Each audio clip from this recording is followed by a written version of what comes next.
So in this video we're going to work through the 2-point perspective that was given to the National 5 team for assignment 2. I'd really like everyone in the team to work through this video, regardless of whether you submitted the assignment or not. For the assignments that I have marked, everyone will benefit from doing the assignment again, watching the video and picking up a couple of hints and tips. So in any 2-point perspective, got our horizon line fairly near the top in this case, and 2 equal vanishing points quite evenly spread out. In the orthographics, corner X appears to be floating, and because we're trying to do a polygon, what I would suggest that everyone does is start to imagine the polygon as a square to start off with. Okay, let's imagine that this is corner X here. All your polygon is, in this case an octagon, is a square with the corners cut off. Okay, if I was to take a corner off of each of the sides and then line that in, obviously I would be evening this up to make sure it's a nice balanced octagon, but as a quick sketch it illustrates the point that a square can very quickly be turned into an octagon. This is going to prove very useful when we come to do the 2-point perspective. So I'm going to start off with my corner X here, as I'm going to draw the square first of all. So very lightly gauging the sort of perspective and proportion, because this first line will dictate how big the rest of your drawing is going to be. So I'm going to take the top of that one back, again using very light construction lines.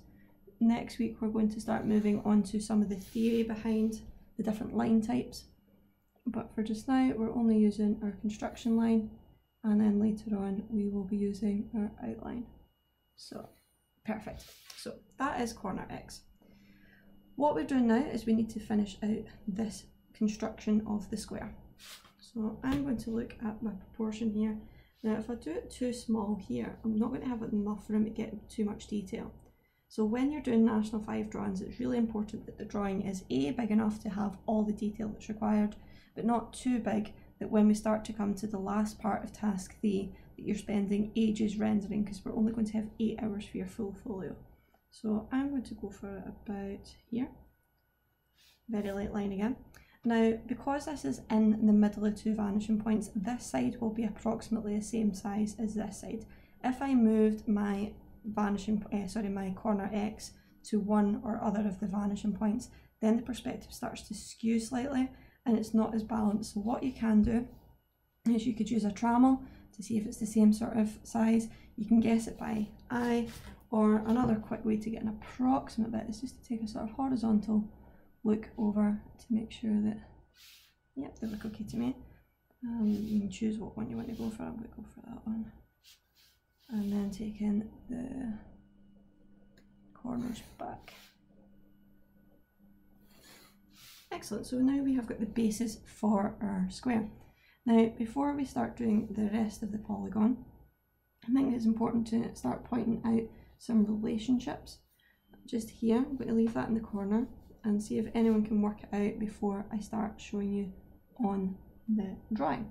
So from corner X, we have the same direction and same size going in 2 different directions rather. So if I come up here and I say, in fact, let's think about this in a more sensible way. In the orthographics, these are roughly about thirds. Not bang on, but this bit is slightly bigger. Let's take it as even thirds. If that was the case, because of the foreshortening effect, this would be a larger section, a medium section, and a smaller section. So let's gauge it by eye. Let's go for about here, and then I would say about there. Yeah, I'm happy with that. So again, I'm just going to quickly transfer them over, roughly. Making sure I've transferred them roughly enough. Yep, sounds good. And I will go for that one. And I'm going to really commit to it, and I'm going to put that line in the same way that I'm going to commit to this one. And I will commit to this one. Okay, with those 3 faces, I can now draw the rest of the octagon. Earlier on, I did try to indicate and give a clue that this front corner is in line with this back corner. If that's the case, we can use our vanishing point to dictate and find out where the rest of these corners are. It's a much more accurate process if you don't move the page. Okay, so with this corner here, we'll see is, so corner X was on this one, so that's 0.1, 0.2, 3, 4, 5, 6, 7, 8. So if that's X was this corner, this is 0.1. It comes along up to 0.2. We now need to find 0.3. But where is 0.3? We don't have that. But if we check across, it's actually going to be in line with this corner here, corner 8. So if we take this one back, now to keep my drawing neater, I'm not actually going to project it all the way through. Otherwise I'm going to end up with a lot of lines on here that I don't need. The only bit of the information I need is this dot there. So to keep my drawing a bit neater, I'm not using a construction line, but I am still projecting it back. So although you can't see the line, they are in line. Okay, moving on, we need to then find the next corner, which is corner 4, is going to be in line with that one. Bring it back. Now remember, you shouldn't be outlining your drawing until the end. Okay, I'm just outlining it to try and show it a bit clearer on the video. But from the orthographic, I know that this is not an outline because there's going to be an extra section here, so I'm not darkening that one in just now. Okay, I need this next corner, so again, projecting it back to the vanishing point. Okay. And then we're missing one last corner, which is here.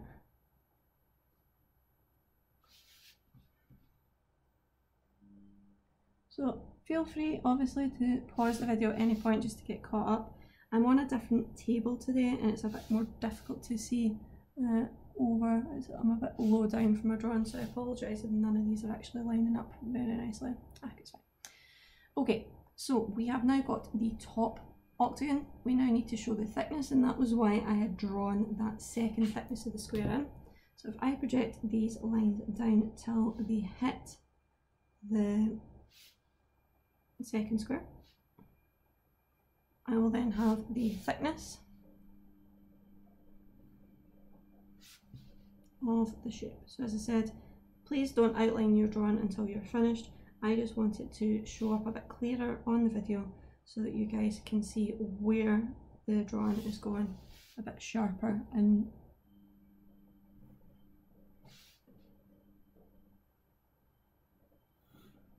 okay, so that is the start of our octagon. We then have this section at the back, which we then need to start thinking about. So as I said, this is not an outline because this part continues. It's like a fixing bracket to a wall, I think. Looking at the orthographics, it's only a tiny wee bit from the corner, so I'm going to come in about here for this one, and then that means it's smaller at the back. Okay, so all I've done there is made the decision that this part comes to here, and this part comes to here. Okay, so now what? Well, we then have this section that goes back, and it goes back. Okay, so we need to think about the thickness of it going back, and I'd say maybe it's going to come back to about here, using that as the point for my, okay, and then it goes up. Now the corners of this are chamfered as well, so we need to make sure that we include enough height on it to include those chamfers. So go for it there. Okay. Looking at a chamfer, now a chamfer is an equal 45 degrees, so it means it should be roughly the same size, but remember, perspective, it will get shortened, so if I say that it's going to be about there, I'll go about here. Both of the chamfers are in line, so I can say that that other chamfer will end here, and then this gap should be smaller at the back. So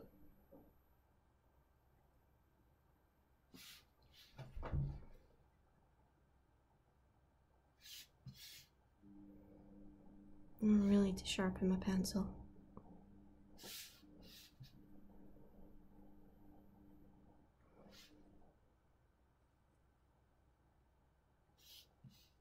Okay, so that's us now got the front face. This now then needs to be projected back to the second vanishing point.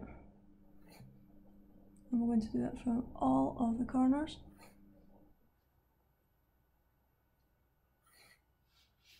I'm leaving this bottom one just now, we'll talk about that in a minute. Looking at the orthographics, this bit is significantly thinner in real life than that part, and then again it's further away from us, so it's going to be quite skinny. So I'll probably go for about here. Yeah.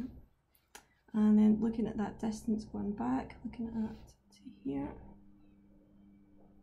And then it obviously goes back to the vanishing point.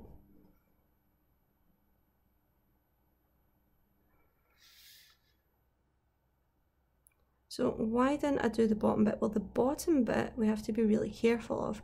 We can't see where the bottom bit connects at the moment.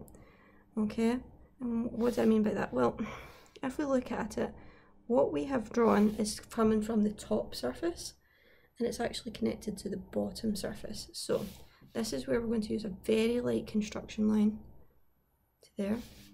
And what we're doing is essentially drawing the X-ray view of it, or the hidden detail, to see where that bit connects to the bottom of the base. So now I can find that. I can connect those to the vanishing point, and that way it looks like it actually joins to the bottom, whereas previously some people had joined it to the top and it looked a wee bit awkward.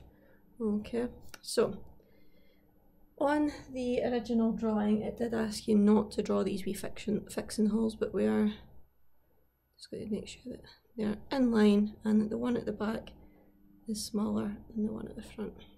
Okay, everyone should have been able to do everything in here. A couple of wee tricky bits, particularly with trying to connect that to the bottom, but looking at the perspective, the proportion, looking at how the polygon is all connected, everything in there you should have been able to do. The most difficult part of this, and this is the bit that makes it National 5, is the circle. We can't just sketch a circle, okay, because remember it's forced by the perspective and it actually becomes an ellipse. So looking at where the circle's biggest parts are, I'm going to draw a square that will allow me to figure out where my circle is. So I would probably go for looking at somewhere in the middle here. And this is looking at the sides.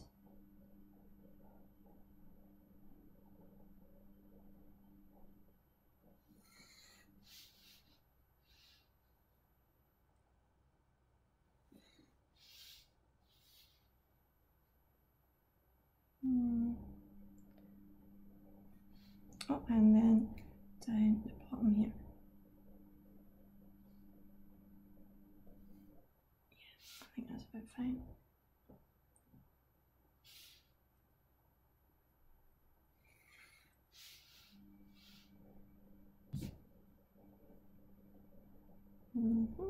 And then this one, so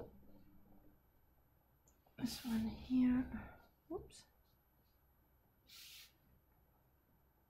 Okay, let's try it at that, shall we? So what I've done is I've connected in a square, looking at how it would connect to each of the side parts.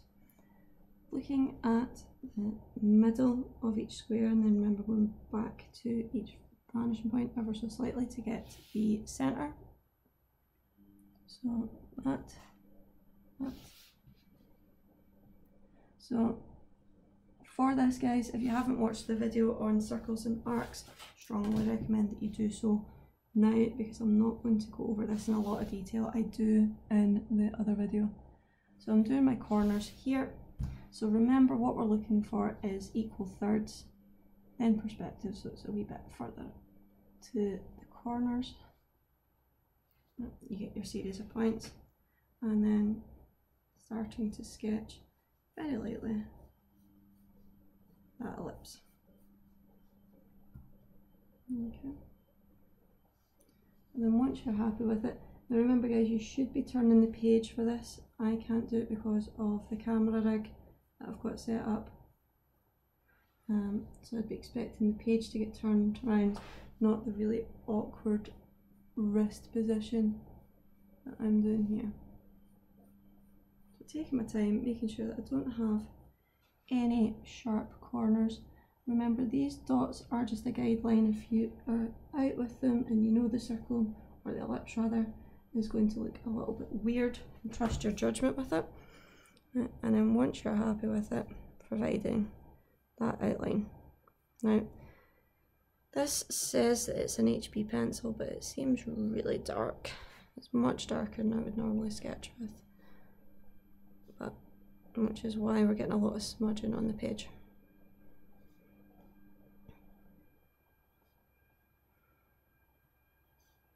Okay, that would be acceptable.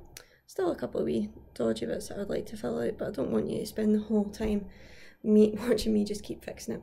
Okay, in higher we will talk about something called tangents, but you don't need to worry about that just now. All you need to worry about is where does this inside of the circle, because the hidden detail shows us that the inside of the circle would be visible, where does that start and where does it end? And the easiest way to do that is if you take your vanishing point and come up and just get it till it just touches the outside of the circle and do a mark. That is going to be, this part here is called a tangent, okay? And if we do it here, we should be able to see that full inner side of the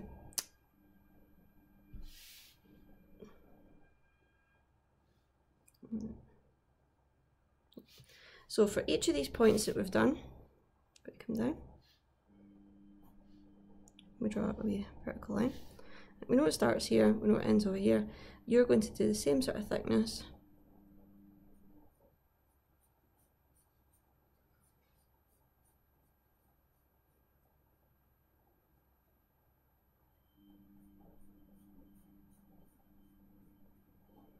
And then just darken it down.